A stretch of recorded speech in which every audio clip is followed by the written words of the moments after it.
प्रधानमंत्री जनजातीय न्याय महाअभियान आणि धरती आबा जनजातीय ग्राम उत्कर्ष अभियान या योजनेसह विविध कल्याणकारी योजनांची प्रभावी अंमलबजावणी करत आदिवासी समाजाच्या सर्वांगीण विकासाला दिशा देण्यात येत आहे।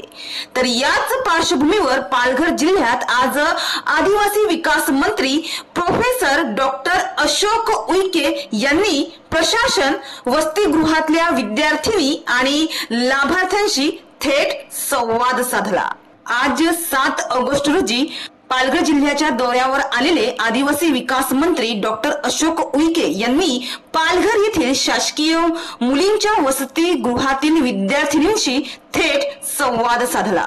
पालघर शहरातील आदिवासी विकास विभागाअंतर्गत येणाऱ्या शासकीय मुलींच्या वसतिगृहाची त्यांनी पाहणी केली, तसेच विद्यार्थिनींच्या अडीअडचणी त्यांनी जाणून घेतल्या। यावेळी मंत्री अशोक उईके यांनी विद्यार्थ्यांना देण्यात येणारे अन्न तसेच राहण्याची व्यवस्था योग्य प्रकारे आहे की नाही याची खात्री केली।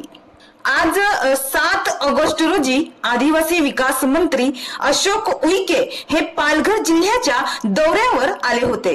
त्यानिमित्त आज पालघरच्या जिल्हा नियोजन सभागृह जिल्हाधिकारी कार्यालय येथे कार्यक्रमाचे आयोजन करण्यात आले होते। यावेळी बोलताना आदिवासी विकास मंत्री डॉक्टर अशोक उईके यांनी सांगितलं की आदिवासी समाजासाठी 1972 पासून स्वतंत्र विभागाची स्थापना झाली। समाज कल्याण व आदिवासी विकास विभाग वेगळे करण्यात आले आणि त्यानंतर स्वतंत्र बजेट आणि योजना देण्यात आल्या। मात्र अजूनही शासकीय आश्रमशाळांच्या गुणवत्तेबाबत सकारात्मक सुधारणा करण्यात येणार आहे।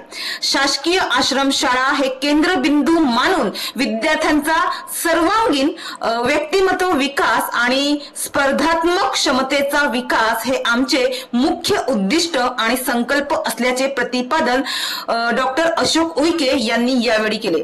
तसेच क्रांतीवीर राघोजी भांगरे शिष्यवृत्ती योजनेअंतर्गत गुणवंत विद्यार्थ्यांचा घरोघरी जाऊन सन्मान करण्यात येणार असून जेव्हा समाजात विद्यार्थी आणि त्यांचे पालक गौरविले जातात तेव्हा त्यांच्या मनात नवचैतन्य आणि प्रेरणा निर्माण होते। त्यामुळे अशा योजनेचा प्रभावी प्रचार व प्रसार करणे गरजेचे असल्याचे प्रतिपादन डॉक्टर उईके यांनी यावेळी केले। यावेळी आमदार राजेंद्र गावित, आमदार हरिश्चंद्र भोये, आमदार विनोद निकोले, त्याचप्रमाणे दूरदृश्य प्रणालीद्वारे कोकण विभागीय आयुक्त विजय सूर्यवंशी तसेच पालघर जिल्हाधिकारी डॉक्टर इंदुराणी जाखळ, जिल्हा परिषदेचे मुख्य कार्यकारी अधिकारी मनोज रानडे, ठाणे येथील आदिवासी विकास विभागाचे अप्पर आयुक्त गोपीचंद कदम, अप्पर जिल्हाधिकारी भाऊसाहेब फटांगरे, निवासी उपजिल्हाधिकारी सुभाष भागडे, प्रकल्प अधिकारी तथा सहाय्यक जिल्हाधिकारी विशाल खत्री, जव्हारचे सहाय्यक प्रकल्प अधिकारी दीपक टिके आदी वरिष्ठ अधिकारी उपस्थित होते।